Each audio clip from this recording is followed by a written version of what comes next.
Hi friends, माझे नाव आहे पूनम ठकरेले. मला असाइनमेंटमध्ये टॉपिक मिळाला आहे सभासदाचे प्रकार, काइंड्स ऑफ मेंबर.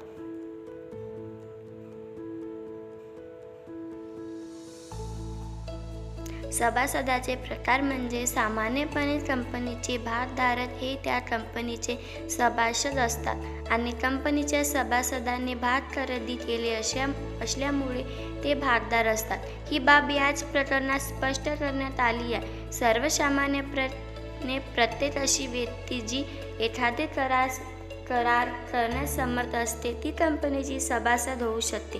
परंतु जर कंपनीच्या नियमानुसार काही व्यक्तींवर किंवा व्यक्तींवर समूहावर सभासदत्वासंबंधी प्रतिबंध लावण्यात आले असतील तर ती व्यक्ती किंवा ते व्यक्ती समूह कंपनीचे सभासद होऊ शकत नाही. सर्वसाधारणतः विशिष्ट प्रकार सांगता येत नाही. खालील प्रकारची व्यक्ती कंपनीचे सभासद होऊ शकतात. पहिला, करार करण्यास समर्थ. दुसरा, विदेशी व्यक्ती. तिसरा, अनिवासी व्यक्ती. चौथा, कंपनी. पाचवा, शाळा कंपनी. सहावा, संयुक्त हिंदू कुटुंब. सातवा, भागीदारी संस्था. आठवा, संयुक्त नावाने भाग खरेदी करणारी व्यक्ती. नववा, विवाहित महिला. 10, विश्वस्त. 11वा, सहकारी संस्था. 12, नोंदणीकृत संस्था. 13, दिवाळखोर व्यक्ती आणि 14वा, भाग घेणारी व्यक्ती. पहिला, करार करण्यास समर्थ व्यक्ती. प्रत्येक अशी व्यक्ती जी करार करण्यास समर्थ असते ती कंपनीची सभासद होऊ शकते. दुसऱ्या शब्दात एक स्पष्ट, एक बौद्धिक आणि अशी प्रत्येक व्यक्ती जी करार करण्यास नियमान्वये अपात्र घोषित करण्यात आली असेल कंपनीची सभासद होऊ शकते. कंपनीच्या सभासद होणे ही एक कराराची बाब आहे, म्हणून सभासदात कार्यक्षमता असणे आवश्यक असते. दुसरा, विदेशी व्यक्ती. कंपनीच्या नियमावलीत विदेशी व्यक्तींना सभासदत्वावर कोणतेही प्रतिबंध लावण्यात आले नसेल तर विदेशी व्यक्ती देखील कंपनीची सभासद बनू शकते. भारतीय कंपनी कायद्यानुसार विदेशी व्यक्ती भारतीय कंपनीचे भागधारक बनू शकतात. परंतु जर एखाद्या देशातील नागरिकाला शत्रू घोषित करण्यात आले असेल तर त्या विदेशी व्यक्तीच्या सभेची सूचना प्राप्त करण्याचा आणि मतदान करण्याचा अधिकार हिरावून घेतला जातो. तिसरा, अनिवासी व्यक्ती. एखादी भारतीय व्यक्ती भारताची निवासी नसली तर ती व्यक्ती भारतीय रिझर्व्ह बँकेचे आदेश मिळाल्याशिवाय भारतात नोंदणी झालेल्या कोणत्याही कंपनीची सभासद होऊ शकत नाही. अशा व्यक्तीला कोणतेही कंपनी भागांचे वाटप विदेशी विनिमय व्यवस्थापन कायदा, फॉरेन एक्सचेंज मॅनेजमेंट ॲक्ट, फेमाच्या तरतुदीनुसार करू शकते.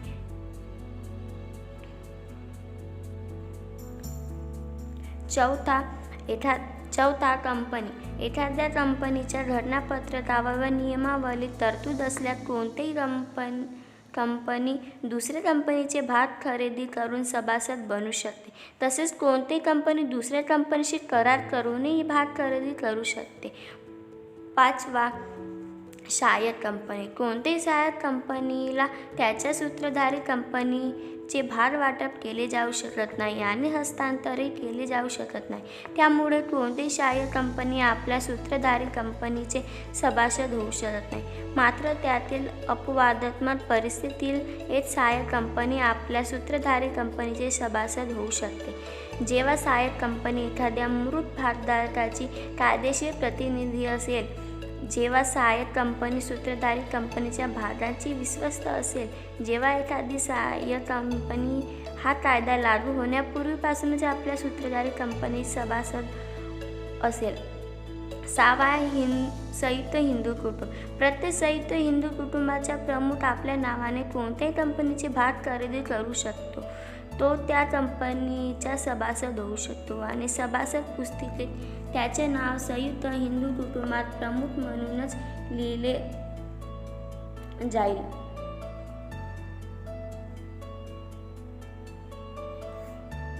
सातवा, भागीदारी संस्था. सामान्यतः कोणती भागीदारी संस्था एखाद्या कंपनीची सभासद होऊ शकत नाही, कारण भागीदारांचे भागीदारी संस्थेपासून स्वतंत्र अस्तित्व नसते, परंतु सर्व भागीदार मिळून संयुक्त नावाची कंपनीचे भाग खरेदी करू शकतात. अशा व्यवस्थेत सर्व भागीदार कंपनीचे संयुक्त भागधारक मानले जाते. 8वा, संयुक्त नावाने भाग खरेदी करणारी व्यक्ती. कोणतेही 2 किंवा जास्त व्यक्ती मिळून संयुक्त नावाने कंपनीचे भाग खरेदी करू शकतात. प्रत्येक संयुक्त भागधारकाला कंपनीचा स्वतंत्र सभासद मानले जाते. प्रत्येक परिस्थितीत संयुक्त भागधारक आपले नाव कोणत्याही क्रमाने सभासद पुस्तिकेत नोंदवू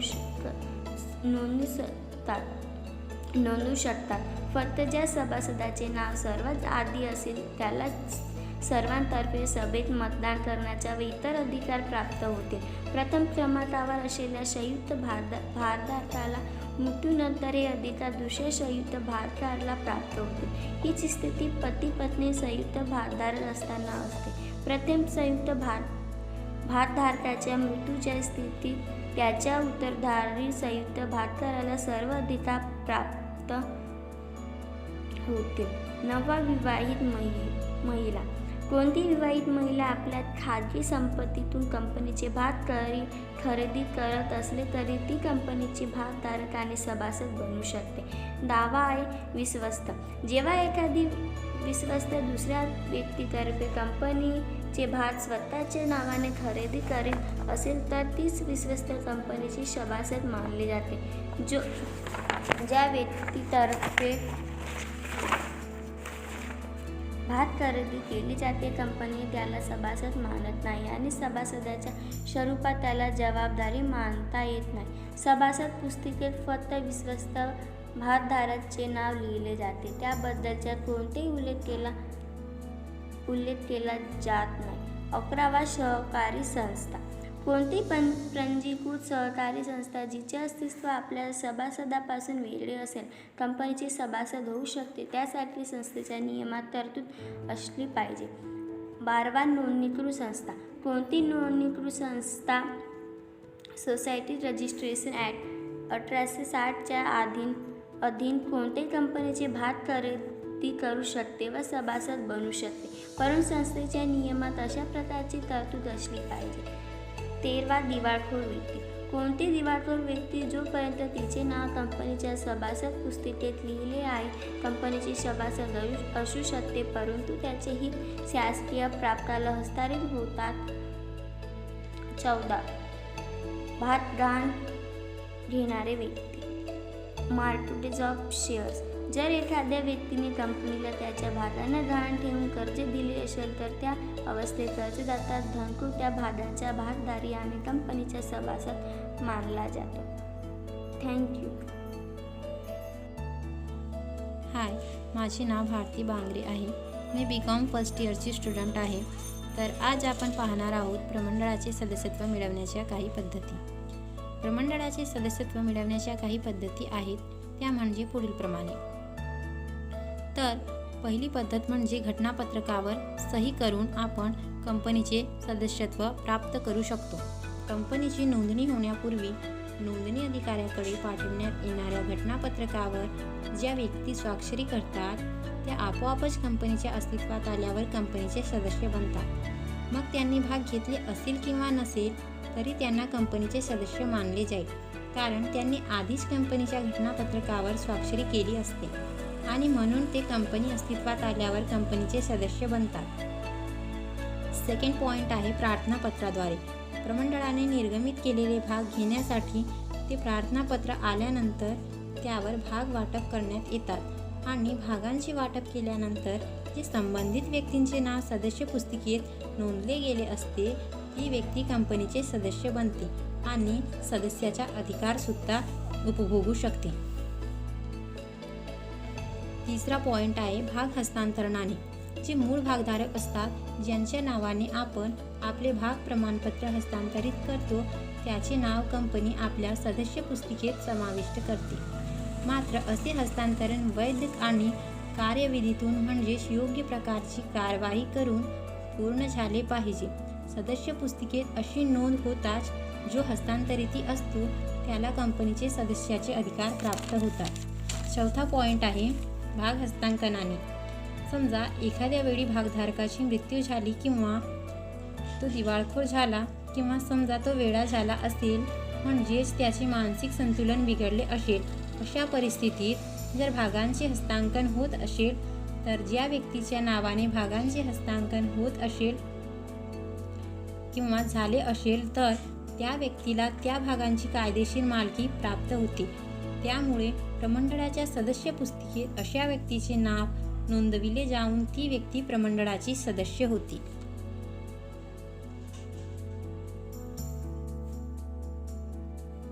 हॅलो फ्रेंड्स, माझे नाव सोनम मंडिये आणि आम्ही पाहूया संचालकांचे अधिकार आणि त्यांचे कर्तव्य. तर संचालक म्हणजे काय? तर कंपनीच्या दैनिक कार्य पूर्ण करण्यासाठी भागधारकांनी आपल्यामधून निवडून दिलेल्या प्रतिनिधीला आपण संचालक असे म्हणतात. कंपनीच्या व्यवस्थापनामध्ये संचालकाची फार महत्त्वाची भूमिका असते. संचालक मंडळाचे अधिकार हे कंपनी कायद्यानुसार म्हणजे कंपनी कायदा 2013 नुसार दिले जात नाही. ज्या अधिकारांचे वापर संचालक करतात ते सर्व संचालक मंडळाचे अधिकार असतात. म्हणून संचालकाचे अधिकार म्हणजे संचालक मंडळाचे अधिकार असते. भारतीय कंपनी कायद्याच्या नुसार संचालक मंडळाचे अधिकारांचे 2 प्रकार पडतात. ते खालीलप्रमाणे: पहिला सामान्य अधिकार आणि दुसरा विशेष अधिकार. पहिला सामान्य अधिकार. त्यामधील पहिला अधिकार, संचालक मंडळ हे सभासदांना भागांचे वाटप करू शकते. दुसरा, एखादा व्यक्ती आपले स्वतःच्या इच्छेने भाग हस्तांतरित करीत असेल तर त्या भागांवर स्वाक्षरी देऊन मान्यता देणे. तिसरा, संचालक हे कंपनीचे हिशेब पुस्तकांची तपासणी करू शकते. चौथा, संचालक हे व्यवसायातील सर्व कार्यांवर नियंत्रण ठेवू शकतात.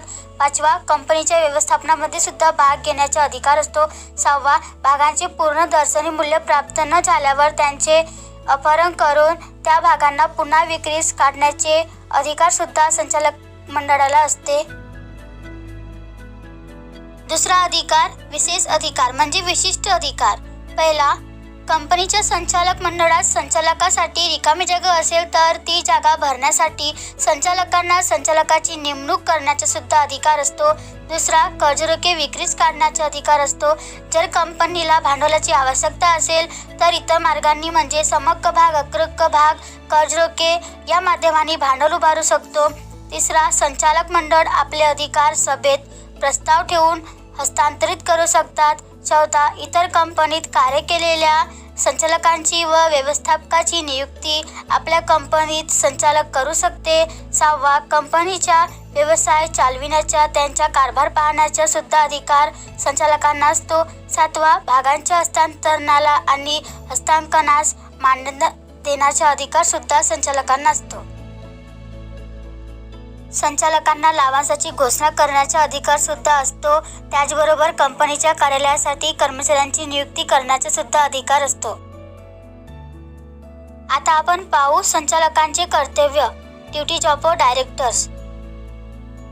संचालकांना मिळालेल्या अधिकारांचा वापर त्यांनी कंपनीच्या हितासाठी केला पाहिजे. संचालकांची कर्तव्य कंपनीच्या व्यवसायाच्या स्वरूपानुसार निश्चित केली जातात.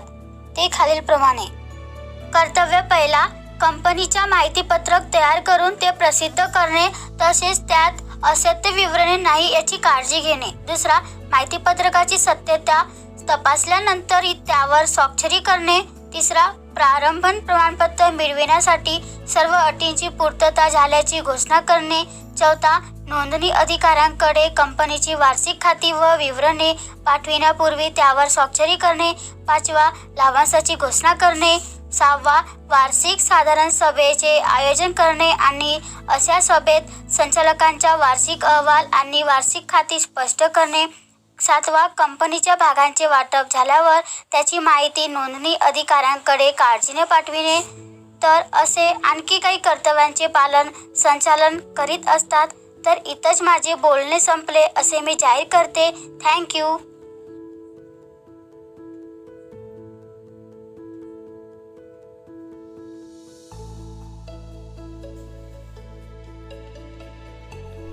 नमस्कार, माझे नाव स्वाती दमाहे आहे आणि मी नटवरलाल माणिकलाल दलाल कॉलेज गोंदियामध्ये शिकत आहे.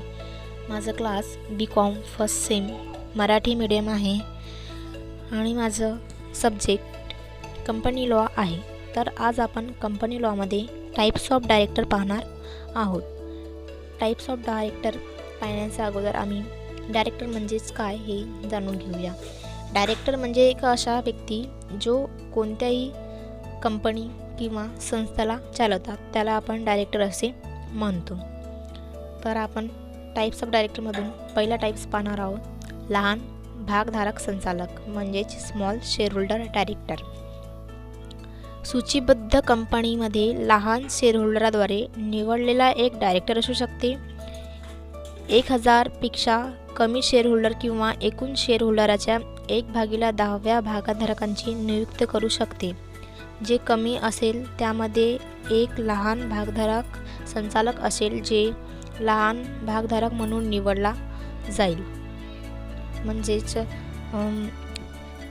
एक अशा व्यक्ती ज्याच्याकडे सार्वजनिक कंपनीमध्ये जास्तीत जास्त 20,000 रुपये इतके नाममात्र मूल्यांचे शेअर आहेत, त्याला आपण स्मॉल शेअरहोल्डर असे म्हणू शकतो. आता दुसरा आहे निवासी संचालक म्हणजेच रेसिडेंट डायरेक्टर.